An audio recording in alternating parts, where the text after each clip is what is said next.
Okay, well, we'll get into it then. Yeah, what was your initial reaction to WandaVision, first two episodes? You can kind of brief. We don't have to go into too many details. Yeah, yeah. So for me, dude, my initial reaction was, damn, this is the most different thing Marvel has ever done. I didn't expect this out Mm-hmm. of WandaVision. You know, well, obviously we got the trailers and stuff, but going into the show, like, and actually watching the episodes, this is the most different thing that Marvel has ever done, and it's so refreshing to finally have Marvel content back after waiting since July 2019. It's finally awesome to have them back.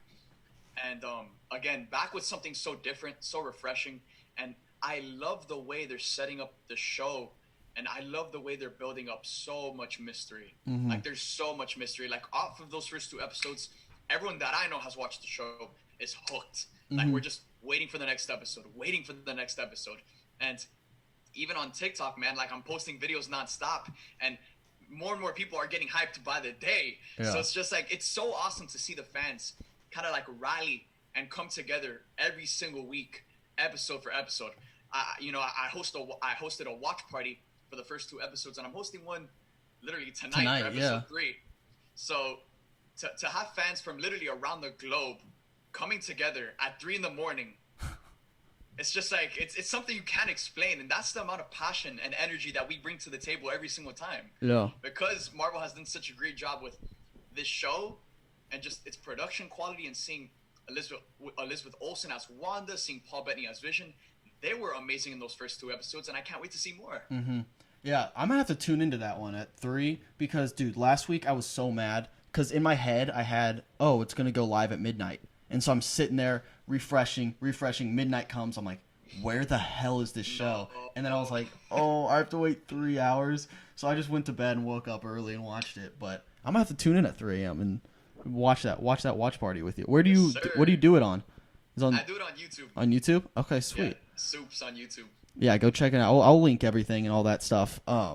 If they're listening to this, I'm sure they know who you are, so that's great.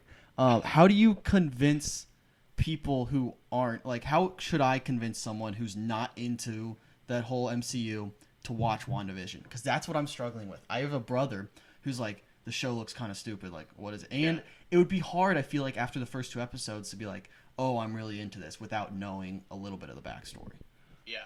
I mean, the best way to do it is because, Wanda and Vision are side characters in the MCU. They've been side characters since this entire time, and they're finally getting their stories told with like some major spotlight with their own series.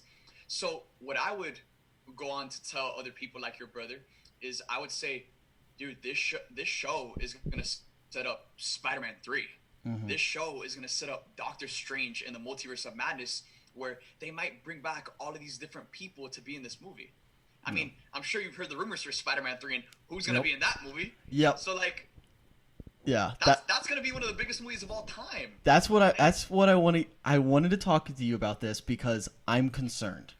I'm concerned that there's so much going on and Yeah. so many rumors about this movie. Like, I just need you to please tell me that they're not going to screw it up because I just have a feeling there's so much going on. It's very volatile. It's very easy to mess up when you have that many moving parts. For sure. So, look, this is what I'm going to tell you. And there's so many people out there that are just like you, that they're concerned. And, there was a part of me that was super concerned. But the fact that we're all concerned means that they're taking a risk. That they're and guess what? All great things come from taking risks. When they announced that Avengers 3 was going to have 60 plus characters across the entire Yeah. Marvel Cinematic Universe, everyone was like, dude, it's too many characters. Marvel's crazy. Yeah. You can't have this many characters in a movie. And look, Worked out pretty well. Avengers Infinity War ended up being one of the biggest movies of all time, and we all loved it. Yeah. For a lot of people, it's their favorite MCU movie. So now, looking forward to Spider-Man 3, there's obviously going to be many moving parts, many characters in this film. But the people that are making this movie, this isn't their first rodeo. Mm-hmm. Obviously, this is a movie that's being made by both Sony and Marvel. But look at what Sony's done over the past couple of years with Spider-Man Into the Spider-Verse. Mm-hmm. Let's just look at this one movie, dude. Spider-Man Into the Spider-Verse introduced a completely new Spider-Man in Miles Morales. It also introduced 5 other different versions of Spider-Man. Obviously, we know who Peter Parker is, but it introduced Spider-Gwen, Spider-Man Noir, Spider-Ham, Penny Parker. Those are 6 versions of Spider-Man in total that were included in this movie. Yeah. On top of 6 other villains that were in this movie. And yet, through it all, it was still a Miles Morales Spider-Man story. Yeah, I think that's the big concern. They want it to be. We want a Peter Parker. We want Tom Holland. We want it to be his movie because he's the Spider-Man we're used to right now. So we just. Yeah. I think that's the concern. Yeah. Yeah, and this is very much going to be Tom Holland's Spider-Man movie. Spider-Man 3 will be Tom Holland's Spider-Man movie. You know, there's always people joking around like, is Tom Holland even in this movie? Yeah. And yes, this is still his movie. Even though we might see, if the rumors are true, even though we might see Andrew Garfield's Spider-Man or Tobey Maguire's Spider-Man, this is still very much Tom Holland's Spider-Man movie. And remember, all of the moving parts that are going to be in this film are all serving Tom Holland's Spider-Man. The same way Peter B. Parker and Spider-Gwen were serving Miles as a character, and we saw Miles grow from being this insecure little kid who just got powers to being the damn Spider-Man badass superhero that we know him to be. We saw that growth in that movie from beginning to end, and I believe we're going to see that with Spider-Man 3. We're going to see Tom Spidey grow from being one thing to being something so much more by the end of it all. And so I'm super excited. And then on top of that, we have Kevin Feige and Marvel Studios backing all of this. This isn't their first rodeo. Kevin Feige knows what's at stake, and this is something that he wants to bring to life as well. This is something he's just as passionate about as the rest of us. So I 1000% trust both Marvel and Sony to deliver us the movie of our dreams when we think about, you know, all of these moving parts that could potentially be in this film.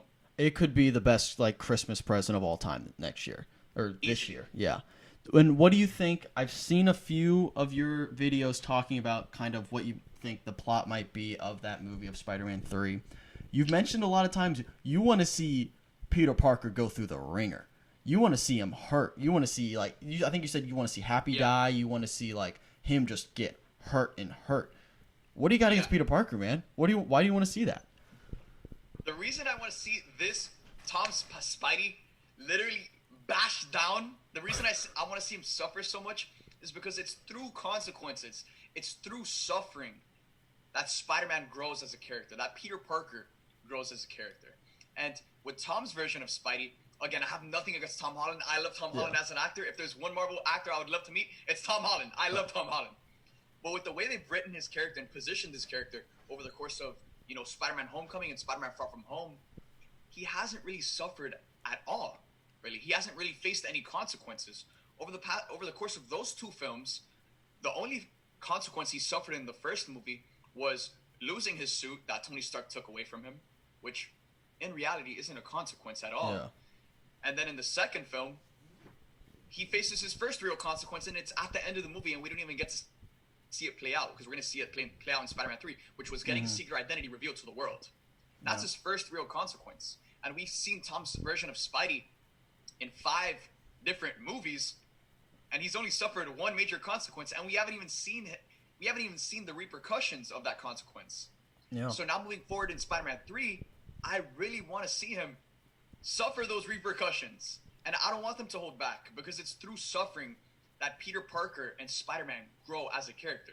The whole point of these stories is to literally show kids and inspire kids that even when life is beating you down, even when it's rocking you down to the core of your soul, you can still rise back up. And that's what I want to see. I want to see Peter Parker rocked to the core. I want to see him beaten down. And then through all of that, he finds the strength within himself to rise back up. Do you think they could kill off MJ? I don't think they'll kill off MJ. No, Zendaya is here to stay. I think they're only scratching the surface of their relationship, especially coming off of Far From Home. So I look forward to seeing more of it in Spider-Man 3, and that's a relationship I want to see them build over the course of multiple films. Yeah. What do you think the craziest scenario in all of Phase 4, or maybe your dream scenario of what you want to take part through this entire phase, like end goal, like what do you see the climax being? I mean, I feel like the main goal that I want to see kind of addressed in this phase is the introduction of the Fantastic Four and the X-Men. I want to see them introduced. Whether or not we get an X-Men movie during Phase 4, we'll definitely get one in Phase 5. So I just want to see them set all of that up. Set up the introductions for the mutants, for the Fantastic Four. Set all of that up for Deadpool. Set all of that up in this phase. Yeah. And that's what this phase really is. This is a setup phase. This isn't a rebuilding phase. This is a reloading phase. And Marvel is reloading their guns, and they're ready to unload and pull that trigger with all of these Disney Plus shows, with all of these movies they have in development. So with this phase, really, man, I just want to see them introduce new characters, and that's what they're doing. Build up to new stories in so many different parts of the universe. Like, we have this multiverse story playing out in WandaVision, Spider-Man 3, Doctor Strange. And then we also have, the Secret Invasion story playing out in the Secret Invasion series and Captain Marvel 2. Miss Marvel is in there.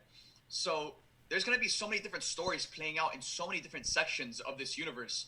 And I feel like that's the best way to do it moving forward. To have all of these, like, not mini Endgame movies, but all of these massive story arcs take place in different corners of the universe, and then at some point, they're going to bring together the entire universe once they have their X-Men introduced, the Fantastic Four, whoever's in the Avengers at that point, the Guardians of the Galaxy, the Young Avengers. They're going to bring together everyone for a massive movie to potentially overthrow Endgame as the biggest film of all time. And when that movie comes around, that's going to take years to build. Because they're going to have to introduce multiple different characters, multiple different villains. And I think that's where they're building to, whether it's a Secret Wars movie or whatever the case may be. But they're definitely building to that. And in order to get to that point, they first have to introduce all of these different characters. And that's what I want to really see in Phase 4. I want to see them introduce new characters and establish more of the lore in the Marvel Universe. Yeah, dream girl, dreaming, I be dreaming. Missing all the days you got me fiending. I said I love you, babe, you know I mean it. Hey, yeah, dream girl, I be dreaming.